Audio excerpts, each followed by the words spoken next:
Guys, അപ്പോൾ നമ്മളെ ഇന്ന് സ്റ്റോക്ക് ആയിട്ടുള്ള വണ്ടി പറഞ്ഞാൽ സെന്ന് കാർബറേറ്ററാണ്. അപ്പോൾ വണ്ടീൻ്റെ കൂടുതൽ ഡീറ്റെയിൽസ് നോക്കുകയാണെന്നുണ്ടെങ്കിൽ 98 മോഡൽ വരുന്നത്. അപ്പോൾ തന്നെ അത്യാവശ്യം മോഡിഫിക്കേഷൻ കാര്യങ്ങൾ ചെയ്ത വെഹിക്കിളാണ് ഇത് വരുന്നത്.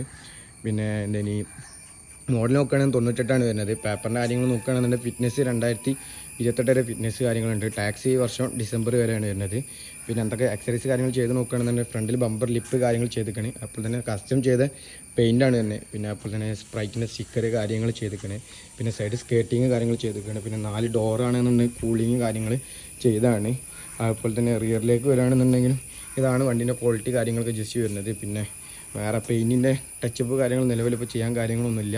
പിന്നെ ടയറിൻ്റെ കണ്ടീഷൻ നോക്കുകയാണെന്നുണ്ടെങ്കിൽ ഫ്രണ്ടിലത്തെ 2 ടയർ ഓൾമോസ്റ്റ് 95-90 എബോ ഉണ്ട്. റിയർത്തെ ടയറാണെന്നുണ്ടെങ്കിൽ ഓൾമോസ്റ്റ് 60-65 എബോ കാര്യങ്ങൾ വരുന്നതാണ്. പിന്നെ ഇൻഷുറൻസ് നോക്കുകയാണെന്നുണ്ടെങ്കിൽ ഈ വർഷം ജൂലൈയിൽ എടുത്താണ്. അടുത്ത വർഷം 26 വരെ ഇൻഷുറൻസാണ് കാര്യങ്ങളുണ്ട്. പിന്നെ ഇന്ത്യൻ്റെ ക്വാളിറ്റി പറഞ്ഞാൽ ഇതാണ് ജസ്റ്റ് ഇന്ത്യൻ്റെ ക്വാളിറ്റി കാര്യങ്ങളൊക്കെ വരുന്നത്. ബ്ലൂടൂത്ത് സ്പീക്കർ കാര്യങ്ങളൊക്കെ വരുന്നതാണ് വണ്ടിക്ക്. ഇതാണ് ഫ്രണ്ടിലത്തെ സീറ്റിൻ്റെ ക്വാളിറ്റി കാര്യങ്ങൾ പറഞ്ഞാൽ. റിയർത്തെ സീറ്റിൻ്റെ ക്വാളിറ്റി പറഞ്ഞാൽ ഇങ്ങനെയാണ് വരുന്നത്.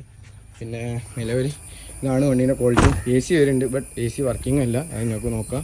പിന്നെ നിലവിൽ ഇപ്പോൾ ഇതിൽ ചെയ്യാനുള്ള പറഞ്ഞാൽ ചെയ്യാനൊന്നുമല്ല, മെയിൻ ഗ്ലാസിൻ്റെ ഇവിടെ ചെറിയ ലൈനുണ്ട്. വേറെ ഇഷ്യൂ കാര്യങ്ങളൊന്നുമില്ല. വാട്ടർ എൻറ്ററിങ്ങോ അങ്ങനത്തെ ഇഷ്യൂ ഒന്നുമില്ല. അതിൻ്റെ എമൗണ്ടോ അല്ലെങ്കിൽ ഗ്ലാസ് മാറ്റി തരാനുള്ള രീതി നമ്മൾ ചെയ്യണതാണ്. അപ്പോൾ വണ്ടീൻ്റെ ക്വാളിറ്റി ഇതാണ് വരുന്നത്. പിന്നെ കസ്റ്റം ചെയ്ത വാൾവ് എക്സോസിസ്റ്റം കാര്യങ്ങൾ വരുന്നുണ്ട്. അതിൻ്റെ സൗണ്ട് കാര്യങ്ങൾ ഞാൻ കേൾപ്പിച്ചുതരാം. അപ്പോൾ വണ്ടിക്ക് ആസ്ക് ചെയ്യുന്ന പ്രൈസ് പറഞ്ഞാൽ ജസ്റ്റ് 87,000 റുപ്യാണ്. ചെറിയ രീതിയിൽ എന്തെങ്കിലും അഡ്ജസ്റ്റ് ആയിരിക്കുന്നതാണ്. പിന്നെ ലൊക്കേഷൻ എന്ന് പറഞ്ഞാൽ കോഴിക്കോട് ഫറോക്കാണ്. അപ്പോൾ ജസ്റ്റ് സൗണ്ട് കാര്യങ്ങൾ കേൾപ്പിച്ചുതരാം.